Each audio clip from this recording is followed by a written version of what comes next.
Hello, so I am going to just do a review of the comprehension strategies.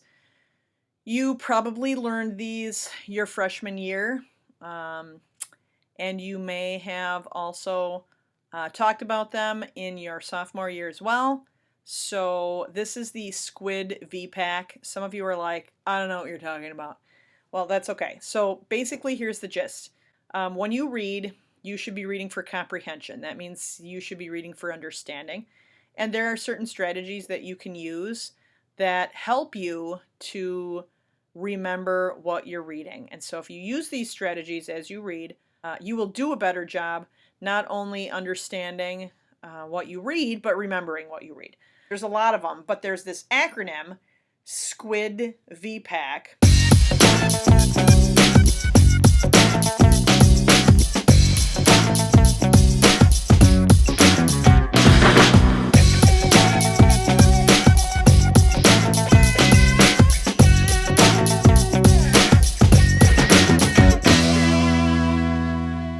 Basically, all of those letters are the letters for each of the strategies. Okay, so the first one is the S. There are 3 different strategies that start with S. The first one is summarize. When you summarize, you give a short description of what you've read. So if I ask you to read chapter 1 and summarize, you're going to tell me like some of the high points of chapter 1.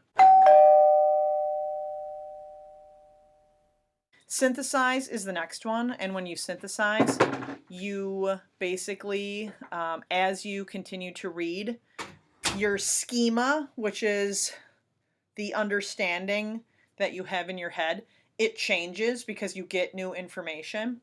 So when you synthesize, you take the information that you first read, and then more information, and then more information.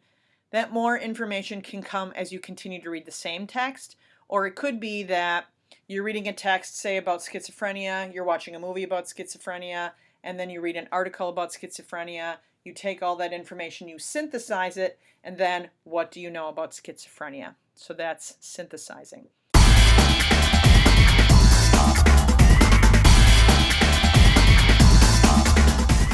The third one is sequencing. And sequencing is basically just remembering what happened in what order. So this happened first, then this happened, and at the end, this happened.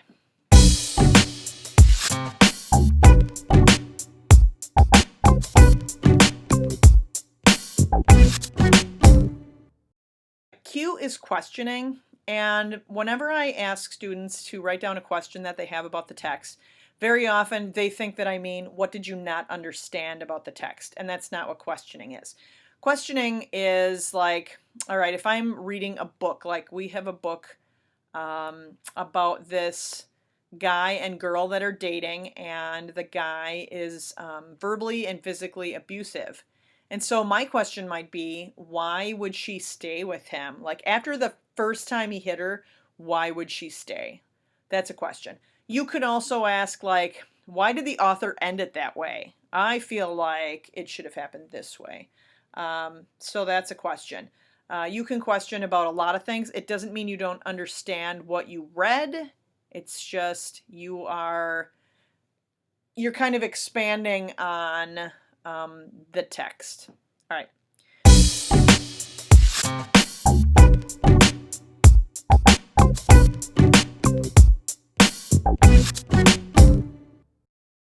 Next we have inferencing. So to infer means you do not have every single piece of information. It didn't come right out and tell you everything, but based on the information you have, you're sort of filling in the blanks. So like if your dad comes home, slams the door, throws his keys down, stomps up the stairs, and goes into another room, you can infer that he has had a bad day, that he is in a bad mood. You cannot infer that he got in a car accident. You cannot infer that his boss punched him in the face.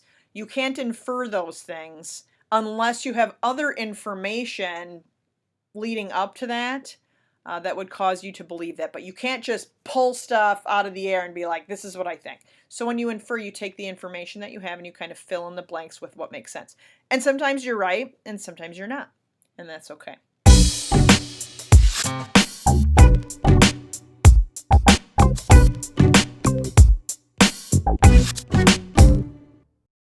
D is for determining importance.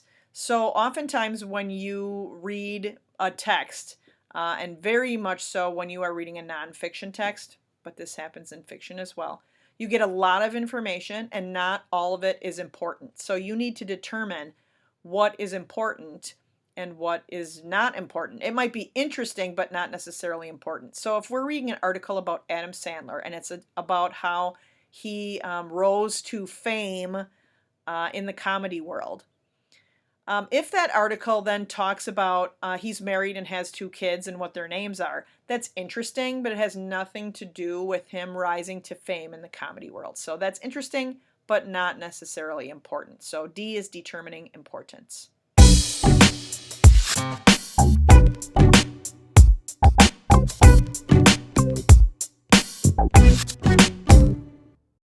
For V, there are 2 comprehension strategies. One is vocabulary, and of course it's important to know vocabulary, but sometimes you read a text and you're like, I don't know what all these words mean.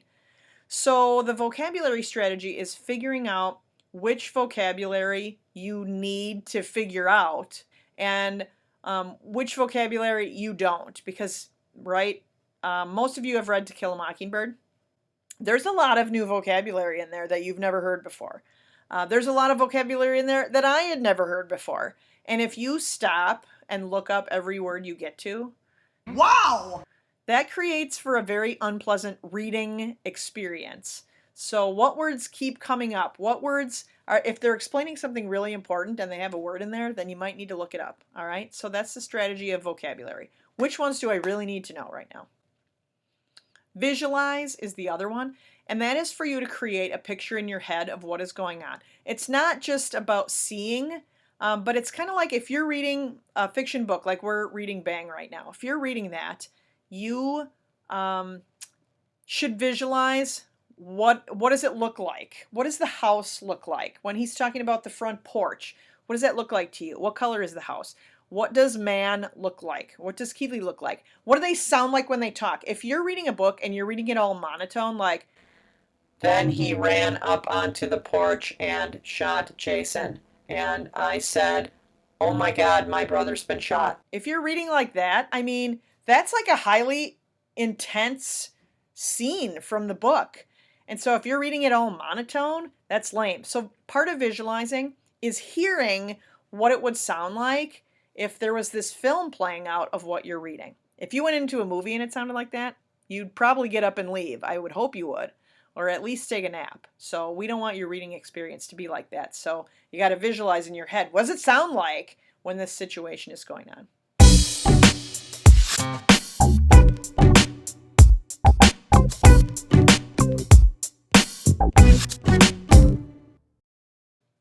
All right, the P is for predict. So you can make predictions when you read, and this is really great because when you make a prediction, it doesn't matter if you're right or wrong. It helps you remember what happened in the book because you made a guess, and either you were right, so woohoo, I'm going to remember that because that's what I guessed, or I was wrong, I thought this happened, but actually this happened. So there's 2 kinds of predictions that you can make. One is a short-term prediction, so what do you think is going to happen next? We just finished chapter whatever, let's say 11. So what do you think is going to happen as we continue in chapter 12? Or what do you think is going to happen in this situation? Like, it ended kind of intense. What do you think is going to happen next? A long-term prediction is like, how do you think the book's going to end? Like, man and his father, there's a lot of tension there. What do you think is going to happen with them by the time we get to the end?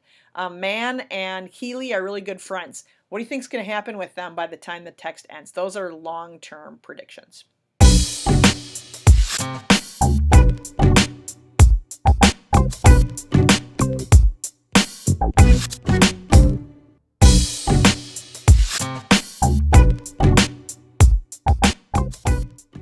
For A, there are 3 again. The first one is activating prior knowledge. So what do you know about this? Now, Bang, for example, takes place in an inner city neighborhood where there's a lot of violence. So have you seen anything on the news about that? Have you seen any other movies? You're activating knowledge that you had prior to reading the text. And that doesn't just have to do with fiction text, but nonfiction as well. So if you are reading about reindeer, right? We all activate some prior knowledge. They're like, oh, reindeer, like I know that from Santa, and like they supposedly fly, but you know, they really don't fly. Like I know that about reindeer. They have antlers. I've seen them at the zoo. Their antlers are kind of fuzzy. That's activating your prior knowledge. The second one for A is analyzing text structure. So fiction text structure usually looks the same. So, you know, you find out what's going on at the beginning, who are the characters, what is the problem, how are they continuing to solve the problem, what is the climax, the high point of the story, and how does it kind of resolve at the end. But if you're reading nonfiction, there are different types of text structures. For example, there's cause and effect. So there's this problem and what led up to this problem. Problem and solution. How do we solve this problem? Compare and contrast. If I'm talking about like two different types of yo-yoing, there's off-string yo-yoing versus regular yo-yoing. What does that look like? How are they the same? How are they different? So you're going to analyze the structure of the text to help you understand it better. And we'll talk more about that in the future when we get into more nonfiction texts. Also, analyzing primary sources. So you need to know, like, when you're looking something up, like, let's say we're going to do research and I want you to look stuff up. You need to know, like, are your sources even legit? Or is this somebody who's just making stuff up? Like on Wikipedia, if you know how, you can, like, break in, if you will, and type in some stuff that's like not even legit. So you could put in a whole paragraph about your brother if you wanted to, like, if you can do that. So that's not a good source, right? Because you could have garbage in there. Also, you need to just, like, let's say I'm reading about the war and I'm reading some letters. Well, whose side of the story am I reading? And does this person who wrote it, like, maybe they lost someone who was in the war, or maybe they were a really successful general in the war. So who wrote this? What is the source? Do they have any kind of a slant? It's just important for you to think about that when you're reading.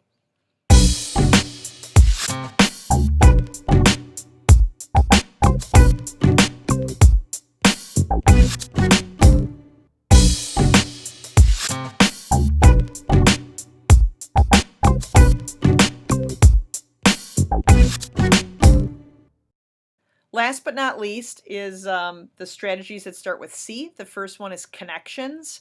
And it's when you, like, you read something and you're like, oh, I can totally relate to this. It could be a text-to-text connection. I read another book like this. Here's what happened in this book. Here's what happened in this book. It could be a text-to-world connection. I'm reading this book and it reminds me of what I saw on the news last year. It could be a text-to-self connection. So this happened to me and this happened in the book and they were very similar. So those are just connections that we make to things that happen in text. The next one is close reading, and close reading is when you're reading for specific details. So if I tell you we're reading about World War II and I want you to pull out 5 effective leaders who are mentioned in this article. All right, so you're close reading. You're reading closely for that information. And then last but not least is citing sources. This one is kind of linked up with an inference. So if I'm asking you, you know, to infer what's going on in the story, like what was man thinking when da da da da, and you're like, well, I'm pretty sure he was thinking this. Based on what? So what does your source say? What does the book say that leads you to believe that this is what man is thinking? Again, you can't just pull stuff out of the air and be like, I think he's thinking about going to a carnival and eating cotton candy, because that's what I was thinking about. No. So what does the book say that makes you think what you're thinking when you make an inference? All right?